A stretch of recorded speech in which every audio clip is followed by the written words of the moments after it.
बहुत बहुत बधाई देना चाहती हूँ कि ये सारे बच्चे हमारे इतनी मेहनत से और इतनी लगन से अपना काम कर रहे हैं और इनके अंदर एक अलग ही भाव है।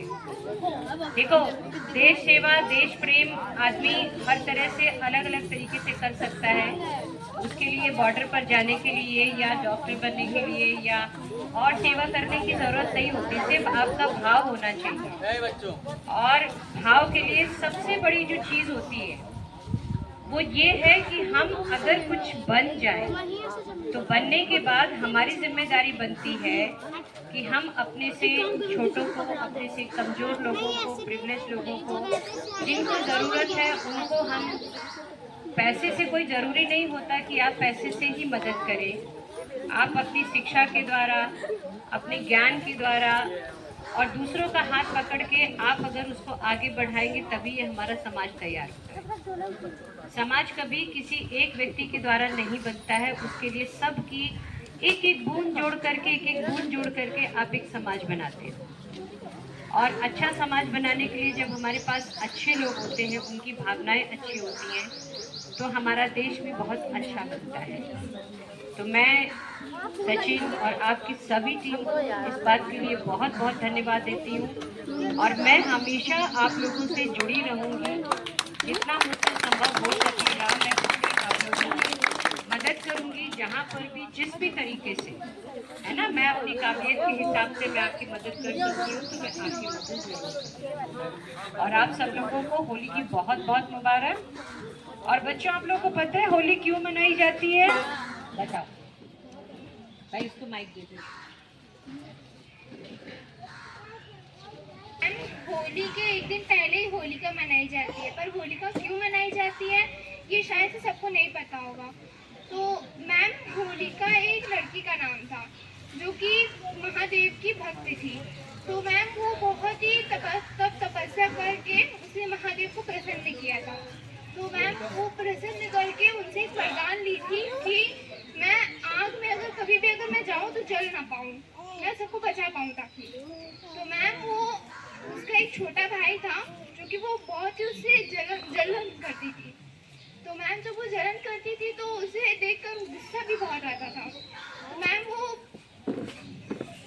आराम से पहली बार अपने भाई को ही उसने एक बार आग में जलाने की कोशिश भी की।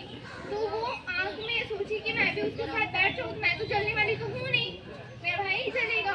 तो मैम वो अपने भाई के साथ ही उस आग में बैठ गई, पर मैम उसका भाई नहीं जला, वो जल गई क्योंकि मैम वो बुरा सोची, गलत सोची थी।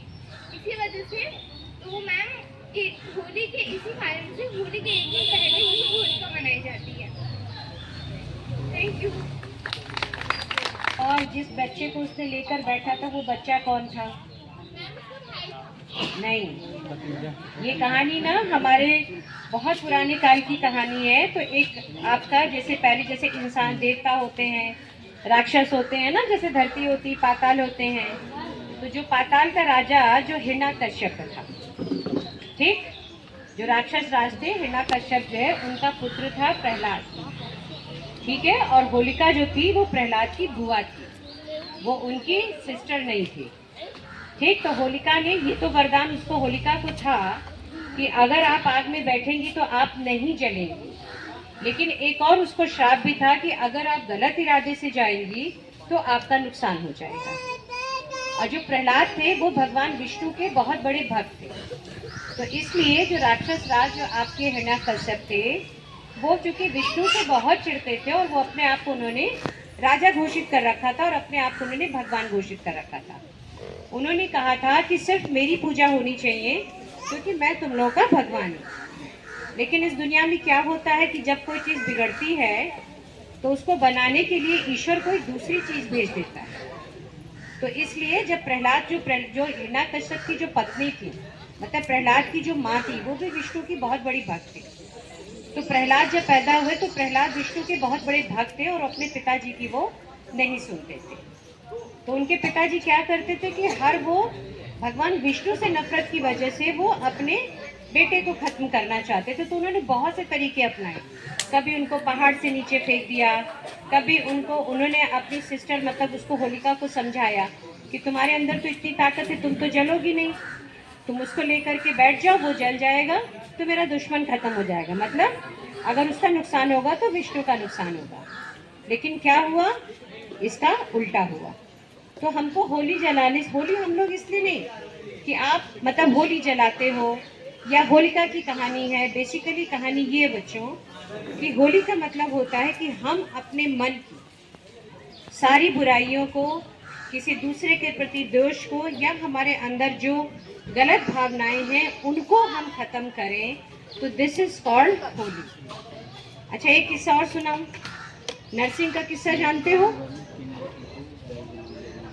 महाराज नरसिंह का किस्सा नहीं जानते? देखो, ये हमारे अवतार हैं, जो हम लोग के विष्णु के जो 10 अवतार बताए जाते हैं। तो इसकी भी कहानी प्रहलाद से जुड़ी है कि प्रहलाद को मारने के लिए जब प्रहलाद, उनको ये वरदान था ना हिरण्यकश्यप को कि तुमको न धरती, न आकाश, न सुबह, न शाम, न दोपहर, न इंसान, न पशु, आपको कोई नहीं मार सकता है।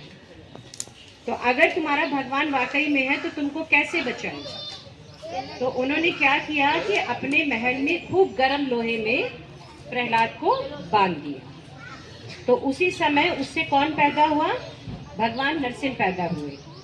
ठीक, और भगवान नरसिंह क्या थे? वो आधे इंसान थे, आधे शेर थे। ठीक, तो वो ना इंसान हुआ ना वो जानवर हुआ। फिर उसके बाद क्या हुआ? फिर उन्होंने हिरण्यकश्यप को पकड़ा और दरवाजे का, जो हमारा मोहरी होती है ना, जो दरवाजा होता है, गेट होता है ना, उस पे, क्योंकि उसने कहा था कि ना घर के अंदर ना घर के बाहर। तो वहां पे उन्होंने कहा था कि ना धरती ना आकाश। तो उन्होंने क्या किया? उसको अपनी जांघों पे बिठा दिया। ठीक, और दूसरा उन्होंने कहा न दिन न रात। तो क्या था? संध्या का टाइम था, मतलब जब दिन खत्म होता है और रात शुरू होती है, तो उस वक्त उन्होंने कहा था किसी औजार से नहीं आप मार सकते, किसी शस्त्र से।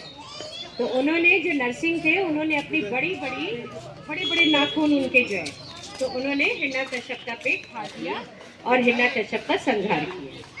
तो ये है हमारी होली की कहानी और ये हमारे प्रहलाद की कहानी। तो सारे बच्चे इससे कुछ सीखेंगे ना, सारे बच्चे अच्छे बनेंगे ना। और भैया लोग आप लोग के साथ मेहनत करते हैं तो आप लोग उनकी बात सुनेंगे ना। कौन कौन बच्चा पढ़ाई करेगा? सारे बच्चों के हाथ उठने चाहिए, ठीक है? कोई भी मना करेगा, कोई भी कुछ कहेगा, हम पहले पढ़ाई करेंगे, ठीक? अच्छा, पढ़ाई क्यों की जाती है ये बताओगे? कोई बताएगा मुझको पढ़ाई क्यों की जाती है? कौन बताएगा? दीजिए भाई, माइक दीजिए, कोई कुछ बोलना चाहता है।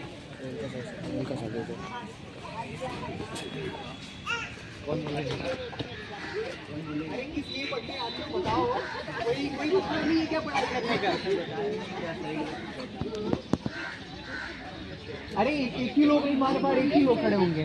क्यों सोनाली, क्यों आती है पढ़ने के लिए की बताओ जरा। नहीं, दो कुर्सी। पढ़ाई हम इसलिए करते हैं ताकि हम सही गलत की पहचान कर सकें।